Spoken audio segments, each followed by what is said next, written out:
하나님 아버지, 오늘 제가 하나님의 말씀을 읽고 묵상할 때 필요한 영의 양식을 주시기 위해 성령님께서 이 시간에 함께해 주시길 간구합니다. 예수님 이름으로 기도합니다. 아멘. 오늘 우리에게 주시는 하나님의 말씀입니다. 이스라엘 자손이 애굽 땅을 떠난 지 3개월이 되던 날, 그들이 시내 광야에 이르니라. 그들이 르비딤을 떠나 시내 광야에 이르러 그 광야에 장막을 치되 이스라엘이 거기 산 앞에 장막을 치니라. 모세가 하나님 앞에 올라가니 여호와께서 산에서 그를 불러 말씀하시되 너는 이같이 야곱의 집에 말하고 이스라엘 자손들에게 말하라. 내가 애굽 사람에게 어떻게 행하였음과 내가 어떻게 독수리 날개로 너희를 업어 내게로 인도하였음을 너희가 보았느니라. 세계가 다 내게 속하였나니 너희가 내 말을 잘 듣고 내 언약을 지키면 너희는 모든 민족 중에서 내 소유가 되겠고 너희가 내게 대하여 제사장 나라가 되며 거룩한 백성이 되리라. 너는 이 말을 이스라엘 자손에게 전할지니라. 사랑하는 성도 여러분, 평안하셨습니까? 오늘도 주님께서 주시는 말씀과 함께 복된 하루를 살아가시기 바랍니다.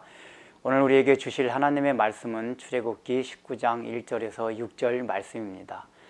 하나님께서는 그 시내산의 이스라엘 백성들을 금방 당도하게 하지 아니하시고 굉장히 시위를 끌게 하시면서 이끌고 왔습니다. 모세와 아론이 바로에게 아련했을 때 그들이 말하는 것을 들어보십시오. 3일 길을 걸어가서 하나님께 제사를 또 하나님께 예배를 드린다고 말하고 있습니다.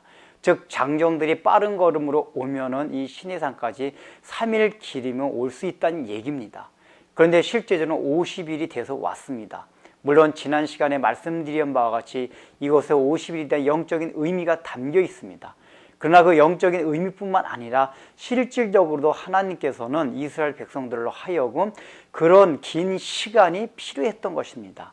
시내산 언약을 맺기 전에 그런 시간이 필요했던 것은 하나님 당신을 이스라엘 백성들에게 좀 더 자세하고 구체적으로 알려주기를 원하셨기 때문입니다. 지난 시간에 말씀드린 바와 같이 지금 이 시내산 언약은 정식으로 하나님과 혼인 서약을 맺는 공포식입니다. 그렇다면 하나님께서는 바로 그 혼인을 하는 신랑 되신 당신을 알려줄 필요가 있습니다. 누군지도 어떻게 결혼을 할 수가 있겠습니까? 일종의 그런 50여일의 기간이라는 것은 연애 기간이나 마찬가지입니다. 이스라엘 백성들이 조상들로부터 하나님에서 들어서 왔지만은 자세히 알지 못했습니다. 경험하지 못했습니다. 그러나 그들이 홍해를 건너고 르비딤의 사건이나 아말렉과 싸우나 또는 모든 메추라기와 만나 사건 등을 통해 가지고 하나님이 누구시라는 것을 이제 어렴풋이 알게 됐습니다. 이분이 정말 우리의 신랑이고 우리의 왕이 되실 분이구나 하는 것을 바로 그 기간을 통해서 알려주신 것입니다. 이것은 우리가 구원 문제에 있어서도 마찬가지입니다. 하나님께서 우리를 구원받게 하시고 하나님을 만나게 하실 때는 어떤 과정이 있다는 것입니다. 바로 이렇게 선포식을 하는 것이 아니라 하나님을 이렇게 알려주시는 기간들이 있습니다. 어떠한 것을 금방 알려주지 않는다는 것입니다. 그 기간을 통해서 하나님을 알려주시고 우리로 하여금 하나님의 언약 백성 안으로 들어오게 하신다는 것입니다. 그런데 그 일이 어디서 이루어졌습니까? 광야에서 이루어졌습니다. 광야라는 것은 고통스럽고 참으로 살기가 힘든 것입니다. 왜 하나님께서 이 광야에서 시내산 언약을 맺었겠습니까? 바로 그것은 인생이 고통스러울 때 하나님의 임재의 경험을 가장 확실하게 체험할 수 있기 때문입니다. 우리가 실제로 우리의 인생길에서도 그것을 느낄 수 있지 않습니까? 우리가 언제 하나님을 만납니까? 평안하고 살기 좋을 때 하나님을 만나고 경험하기가 힘듭니다. 오히려 어렵고 인생에서 어떤 어두운 터널을 만났을 때 우리가 하나님을 만나고 정말 구원을 체험하게 됩니다. 하나님께서 지금 그것을 가르쳐주고 있는 것입니다. 그래서 하나님께서는 지금 이 시내산 언약을 맺으면서 3절에 보면은 모세에게 너가 이 말을 야곱의 족속과 이스라엘에게 가서 전하라고 말씀하십니다. 왜 똑같은 민족을 말하는데도 야곱이란 용어와 이스라엘 용어 두 가지를 사용하고 있습니까? 같은 사람임에도 불구하고 야곱은 변화되기 전의 사람이고 이스라엘은 변화된 후의 사람입니다. 하나님께서는 지금 신의 산 언약을 통해서 야곱과 같은 너희들을 온전한 이스라엘로 만들겠다 하는 바로 그것을 모세에게 말씀하고 있는 것입니다. 아직까지 신의 산 언약을 받고 있을 때 이스라엘 백성의 상태에서는 야곱과 같은 상태입니다. 여러분 19장이 전까지 상태를 보십시오. 이스라엘 민족은 목이 고든 백성입니다. 계속 원망하고 불평합니다. 야곱과 같습니다. 그런데 하나님께서 이제 언약을 정식으로 체결하는 걸 통해서 그들에게 책임과 의무를 주고 이제 이들을 이스라엘로 이끌고 가겠다 하는 것을 지금 말씀해 주고 있는 것입니다. 그래서 궁극적으로 6절에 보면은 바로 신의 산 언약을 통해서 하나님께서 이스라엘 백성에게 원하는 목적과 이유가 거기에 나타내 있습니다. 그것이 무엇입니까? 바로 너희들을 제사장 나라로 삼고 거룩한 백성으로 삼겠다는 것입니다. 제사장 나라가 무엇입니까? 너희를 선민으로 택한 것은 단순히 너희만을 위한 것이 아니라 모든 열방을 위한 것이라는 것입니다. 너희는 중보자라는 것입니다. 그렇기 때문에 너희가 먼저 거룩한 백성이 되라는 것입니다. 너희가 먼저 거룩한 백성이 되지 아니하면은 제사장으로서의 나라의 그 역할을 다할 수 없기 때문입니다. 이것은 신약시대에 와서 베드로 사도도 동일하게 말하고 있습니다.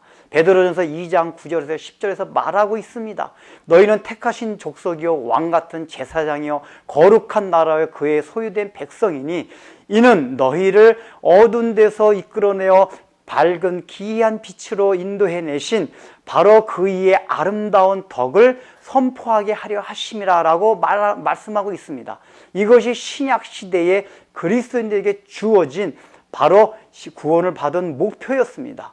바로 우리는 하나님의 나라와 하나님의 구원을 전파해야 될 제사장의 위치에 있다는 것입니다. 우리만 믿고 끝나는 것이 아니라는 것입니다. 그런데 그것을 위해서 무엇이 필요합니까?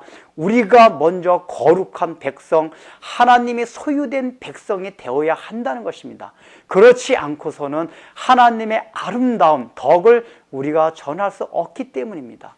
여러분들은 과연 그 제사장으로서의 위치와 그 자리에서 그 역할을 잘 하기 위해서 여러분 스스로 거룩한 백성이 되고 또 여러분 스스로 그 아름다운 덕을 전하기 위해서 하나님의 아름다운 성품을 여러분들 삶 가운데 실현해 나가고 있습니까? 기도하겠습니다. 하나님 아버지, 하나님께서는 신의 산 언약을 통하여 우리로 하여금 이제 너희가 먼저 제사장 나라가 되어서 하나님의 아름다운 덕을 온 열방에 전하라고 말씀하고 있습니다. 그러기 위해서 우리가 먼저 거룩한 백성이 되어야 되고 하나님의 아름다운 성품을 덧입어야 할 터인데 우리는 아직까지도 그러한 책임과 의무를 다하지 못하고 그저 예수를 믿었다는 기쁨으로만 끝나고 우리가 당연히 가져야 할 책임과 의무를 다하지 못하고 살아가고 있을 때가 얼마나 많은지 알 수가 없사오니 그것을 다할 수 있도록 주님께서 은혜를 베풀어 주옵소서. 예수님의 이름으로 기도드립니다. 아멘.